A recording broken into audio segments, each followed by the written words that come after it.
안녕하세요. 미국 주식 성공 투자로 여행을 원 없이 다니고 싶어 하는 욕망덩어리 미국 주식 인간 지표입니다. 공개 영상을 오랜만에 올리는 이 느낌. 하루 영상 업로드 쉬었더니 그런 느낌이 드는 것 같습니다.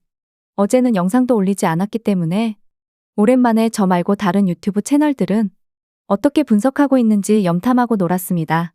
그러다 가끔 염탐하는 채널에서는 테슬라를 손절했다고 하더라고요. 물론 그분이 주식 분석 못한다 그런 의미는 아니고요. 그분은 추세 매매 이평선 골드크로스 매매를 하다 보니 테슬라 진입 타점도 좀 높은 편이었고 예상외로 많이 오르지 않아서 매수 근처 평단가에서 손절이 나간 것 같았습니다. 물론 그분 분석이 틀리고 말고를 떠나서 어떠한 전문가라고 하는 사람들도 물론 전 전문가 아닙니다. 10번 중에 10번 다 맞출 수는 절대 없습니다. 다만 내가 매수했던 투자 타이밍이 틀렸을 때는 바로 빠르게 손절할 수 있는 멘탈이 되냐 안 되냐가 결국 주식으로 돈을 벌 수 있냐 없냐라고 봅니다. 개별주 투자를 하건 세배 레버리지 투자를 하건 이런 마인드가 꼭 필요하다고 보고 있습니다. 그리고 다시 말씀드리지만 세배 레버리지 상품 투자하는데 저 주식 보조 지표 하나도 몰라요 알려주세요. 이런 분이 계신다면 공부하세요. 남 돈 따먹는 게 쉬운 게 아니거든요. 다시 본론으로 들어와서 테슬라는 일본 기준으로 구름대를 깨고 내려왔기 때문에 단숨에 저기 위로 못 올라간다면 아주 시간을 질질 끄는 기능 보장이 시작될 것 같습니다. QQQ ETF 주봉부터 보시겠습니다. TQQQ 투자 중이시라면 이 영상으로 참고하시면 되겠습니다.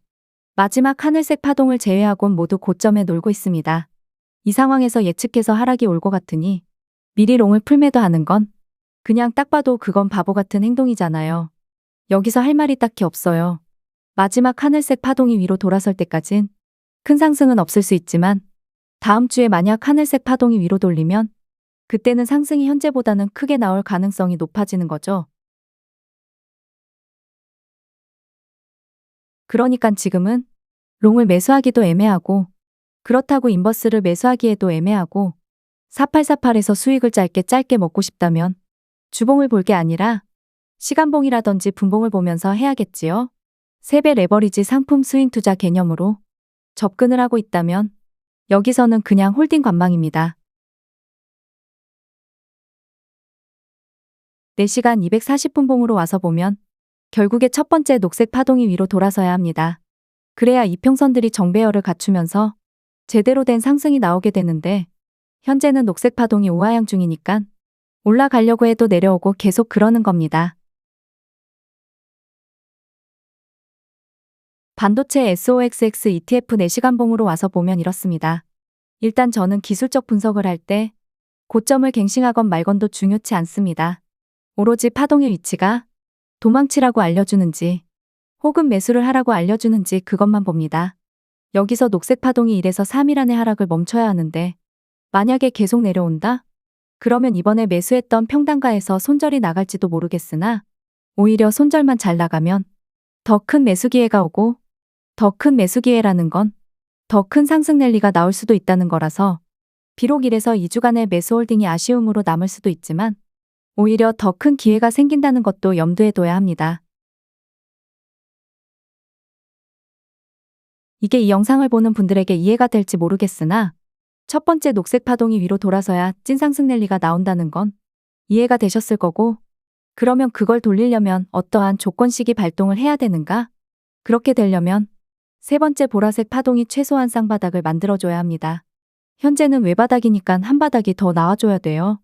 그런데 쌍바닥이 아닌 외바닥 힘만으로도 첫 번째 녹색 파동을 위로 돌릴 수는 있는데 근데 외바닥 힘으로 올리는 건 상승 랠리가 매우 짧게 나와요.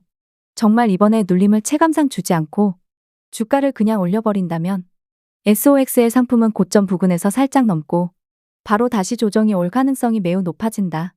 그러니 지금은 눌림 자리가 이번 주에 나와주는 건 오히려 가장 좋다. 일봉으로 와서 보면 현재 파동 위치가 저점 매수는 아니잖아요. 이미 상승 파동 중에 오는 눌림 매수 구간이기 때문에 현금 100%인 분들에게 아무리 매수 위치가 좋아 보인다 하더라도 이미 상승 파동이 한참 진행이 되다가 언제 내릴지도 모르는 위치에서 비중을 세게 들어가라고 하는 건 좋지 않다라고 봅니다. 결국 타이밍이라는 건 누가 봐도 저점 매수 고점 근처 매도가 좋겠으나 현재는 일봉 상황에서는 저점 매수란 의미가 없기 때문에 적당하게 수익을 챙길 수 있는 마인드도 있어야 합니다. 이번에 매수해서 SOXL 상품이 40달러, 50달러 갈 거라는 이상한 투더문 생각은 일단 버리시고요. 갈 수도 있겠으나 욕심이 너무 커지면 실망감도 커집니다. 그렇게 되면 또 분할 매도를 못하게 되고 조정이 올 때 또 물리고 그러는 게 아닐까 생각합니다.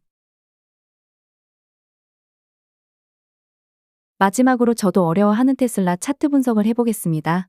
주봉만 보면 답은 쉽게 나와 보입니다. 일목균형표 상방 구름대 그리고 60일 이평선. 대략적으로 200달러만 지켜주면 일단은 한 번 더 상승이 나올 가능성이 있습니다. 다만 구름대를 지켜주고 다시 구름대를 뚫고 올라가야 하는 가장 어려운 과제가 남아 있습니다. 저라면 그냥 어차피 주식을 수익 내려고 하는 거잖아요. 내가 뭐 가치 투자로 좋은 기업에 5에서 10년 장기 투자할 계획이시라면 제가 뭐라고 할 건 없지만 어차피 주식으로 용돈벌이를 하건 수익을 좀 더 크게 가져가건 결국 수익이 주 목표라면 그냥 TQQQ 혹은 SOXL 두 개만 해도 충분하다고 봅니다. 일봉을 보면 역배열로 진입을 했고 일목균형표 구름대도 뚫고 내려왔기 때문에 현재는 떨어지는 칼날 진행 중입니다. 그리고 두 번째 빨간색 파동이 아직 V자 반등도 나오지 않고 내려가는 상황이기 때문에 아직 이번 바닥은 아니다라고 보고 있습니다. 다만 주봉에서는 200달러는 일단 지켜줘야지. 그나마 큰 흐름에서는 가장 좋은 현상이기에 여기를 만약 뚫고 내려와 버린다면 내가 테슬라 보유자라면 풀매도는 아닐지라도 비중 축소는 일단 할 것 같습니다. 결국 주식은 리스크 관리가 중요하고 그게 바로 타이밍을 잡는 거라고 봅니다. 좌측은 4시간봉이고요. 우측은 2일봉 차트입니다. 4시간봉 차트만 보면 곧 바닥이 일단은 나올 것 같죠. 과연 4시간봉에서 V자로 위로 돌릴 수 있을 것인가 이게 관건인데 2일봉 차트에서는 모든 파동이 아래로 내려오려고 하고 있습니다. 단기적으로는 일단 하락이 멈출 것 같은데 2일봉 차트를 봐서는 아직 하락이 진행 중임을 알려줍니다. 역시나 테슬라는 큰 흐름에서는 시간이 많이 필요해 보입니다. 이럴 때는 그냥 매수하지 말고 물도 타지 말고 파동이 제대로 멈출 때 들어가야 속은 쓰릴지 몰라도 마음이 편해집니다. 일단 200달러를 무조건 지켜주는 게 가장 큰 핵심일 듯 보입니다. 긴 영상 시청해주셔서 감사드리고 3배 레버리지 상품 투자를 하신다면 뉴스에 일일비 하지 마시고 오히려 자신만의 매수를 난 언제만 할 거야. 혹은 난 이 정도 수익이 나면 무조건 분할 매도 할 거야 라는 계획을 꼭 만드시길 바랍니다. 난 저점 매수에 비중 세게 들어가서 여기까진 좋습니다. 그런데 고점 부근까지 절대 매도하지 않고 가져간다? 그러다가 물리는 거예요. 욕심을 제어해보세요. 주식으로 은퇴할 거야 라는 마인드부터 버리시면 주식이 매우 재밌어집니다. 구독과 좋아요, 알람 설정은 무료입니다.